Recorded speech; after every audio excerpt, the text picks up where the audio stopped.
नमस्कार. लोकमतमध्ये तुम्हा सर्वांचं स्वागत करतो. आज सकाळीच आपण जर पाहिलं तर महाराष्ट्र राज्याचे जे शिक्षण मंत्री आहेत दादा भुसे यांच्या माध्यमातून राज ठाकरे यांची भेट घेण्यात आली आणि त्यानंतर राज ठाकरेंच्या माध्यमातून पत्रकार परिषद घेऊन थेट सांगण्यात आलं की मराठीच्या मुद्द्यासाठी आम्ही मागे हटणार नाही. हिंदी सक्ती जी केलेली आहे किंवा हिंदी सक्ती जो करण्याचा प्रयत्न सुरू आहे तो आम्ही होऊन देणार नाही आणि त्याच्या विरोधात जे आहे ते 6 जुलैला ते मोर्चा काढणार होते. परंतु आता त्याच मोर्चाची जी आहे ती तारीख बदललेली आहे. नेमकं कारण काय हे जाणून घेण्यासाठी आपण आपल्यासोबत संवाद साधण्यासाठी मनसे नेते संदीप देशपांडे आहेत. नेमकं कारण काय? कारण की थेट पत्रकार 6 तारखेला आषाढी एकादशी आहे. त्या दिवशी अनेक लोकांचं म्हणणं होतं की वारीला जायचं आहे. आपल्या इथे विठ्ठल मंदिर पण आहे, तिथेही भाविक मोठ्या संख्येने जातात. त्यामुळे ती 6 तारखेच्या ऐवजी आम्ही 5 तारीख केलेली आहे. आणि हा काही महाराष्ट्र नवनिर्माण सेनेचा मोर्चा नाही, हा सर्व मराठी माणसांचा एकजुटीचा मोर्चा असेल.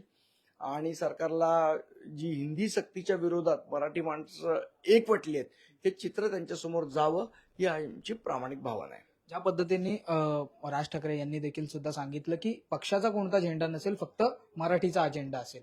आणि त्याच पद्धतीने आपण जर पाहिलं तर त्यांचे भाऊ म्हणजे उद्धव ठाकरेंच्या माध्यमातून असं थेट सांगण्यात आलंय की 7 तारखेला ते देखील मोर्चा काढणार आहेत. कुठेतरी हा मोर्चा एकत्रपणे निघावा.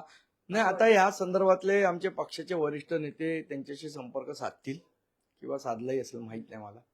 पण एक मोर्चा निघाला पाहिजे, मराठी माणसाची एकजूट दिसली पाहिजे, एकत्रित ताकद दिसली पाहिजे, ही आमची प्रामाणिक भावना आहे. कोणकोणते राजकीय पक्ष या संपूर्ण मोर्चामध्ये सहभागी असणार आहेत नेते म्हणून आपल्याला काय माहिती आहे किंवा आपण कोणाला निमंत्रण देणार आहात का या संदर्भात? मला असं वाटतं की आम्ही सगळ्यांना म्हणजे आज सकाळी साहेबांनी जे सांगितलं की सर्व राजकीय पक्षांना आम्ही निमंत्रण देणार. मग काँग्रेस असेल, राष्ट्रवादी असेल, शिवसेना युबीटी असेल, शिवसेना असेल, अगदी भारतीय जनता पक्ष असेल, आम्ही सर्व मराठी प्रेमी जनतेला आवाहन करतो की त्यांनी पक्षीय अभिनिवेश बाजूला ठेवून मराठी भाषा म्हणून एकत्रित आलं पाहिजे. संदीप सर, एकीकडे कसं पाहता सरकारच्याच माध्यमातून हा निर्णय जो येतो लादला जातो, कुठेतरी जी आर काढण्यात येतं अचानकपणे आणि त्याच नंतर स्वतः उपमुख्यमंत्री अजित पवार असं म्हणतात की 1ली ते 4थी कुठलाच म्हणजे गरजेची नाहीये हिंदी.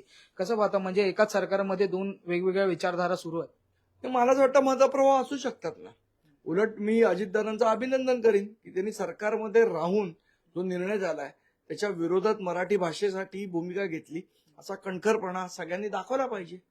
राज ठाकरे यांनी पत्रकार परिषद घेतल्यानंतर पुन्हा दादा भुसे यांची मंत्रालयात पत्रकार परिषद झाली. त्यामध्ये त्यांनी एका एबीसी आयडी म्हणजे क्रेडिट स्कोअरचा जो एबीसी आयडी असतो विद्यार्थ्याचा, त्यामध्ये त्याचे क्रेडिट स्कोअर जमा होतात आणि त्याला फायदा होतो आणि त्याचमुळे ही भाषा जर त्यांनी शिकली तर त्याला क्रेडिट स्कोअर मिळतील असं त्यांचं म्हणणं आहे. आपलं ह्या संदर्भात काय म्हणणं आहे? बघा, असं आहे, एनईपी मध्ये स्पष्ट म्हटलंय की क्रेडिट स्कोअर काय फक्त भाषा शिकल्यामुळे वाढत नाही. तो तुम्ही स्विमिंग शिका, तुम्ही तबला शिका, तुम्ही संगीत शिका, तुम्ही स्केटिंग शिका, तुम्ही बऱ्याच गोष्टी शिकून क्रेडिट स्कोअर वाढवता येतो. त्याच्यासाठी मग भाषाच का, बाकीच्या गोष्टी करा. आमचा त्याला पाठिंबा आहे. सन्मान्य राजसाहेबांनी तीच भूमिका त्यांना सांगितली की बाकीच्या गोष्टी ज्या आहेत त्या शिकवा, आमचा पाठिंबा आहे. भाषेची सक्ती कशाला?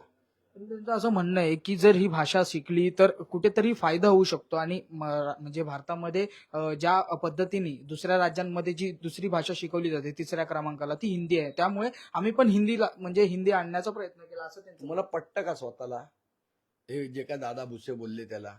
उत्तर प्रदेशमध्ये कुठली 3री भाषा शिकवतात? मराठी शिकवतात का? आणि तिथले लोक तर इथे नोकरीला येतात, मग त्यांना मराठी शिकवा. शिकवणार आहात का? आणि इथला माणूस जाऊन उत्तर प्रदेशमध्ये नोकरी शोधणार आहे. अख्खा उत्तर प्रदेश इथे नोकरी शोधायला येतो आणि इथला मराठी माणूस हिंदी भाषा शिकून का उत्तर प्रदेशमध्ये नोकरी करायला जाणार आहे का? मला असं वाटतं शिक्षण मंत्री आहेत, त्यांनी लॉजिकली बोललं पाहिजे. शेवटचा प्रश्न आहे, त्यामध्ये ते असं देखील म्हणाले की 1ली ते 2री पर्यंत विद्यार्थ्यांना तोंडी हिंदी शिकवू, लेखी नाही. काय तोंडी नाही, लेखी नाही. हिंदी शिकवायची नाही म्हणजे नाही 5वी पर्यंत. 5वी नंतर काय आहे ठीक आहे, आपणही शिकलेलो आहे. नक्कीच आपल्यासोबत मनसे नेते संदीप देशपांडे होते. येणाऱ्या 5 तारखेला जो काही मनसेच्या माध्यमातून नाही तर मराठी माणसाचा जसे मनसेच्या राज ठाकरे असतील त्याचबरोबर संदीप देशपांडे असतील यांच्या माध्यमातून सांगण्यात आलंय की हा मनसेचा मोर्चा नसेल तर मराठी माणसाचा हा संपूर्ण मोर्चा असणार आहे. त्या मोर्चामध्ये काय भूमिका आणि किती पद्धतीने जे येते राजकीय पक्ष जे ते उपस्थित राहणार, त्यांचे नेते उपस्थित राहणार, काय अजेंडा असेल त्या ठिकाणी ते पाहणं आता महत्वाचं ठरणार आहे. मुंबईहून मी आदित्य जाधव, तुम्ही पाहता लोकमत.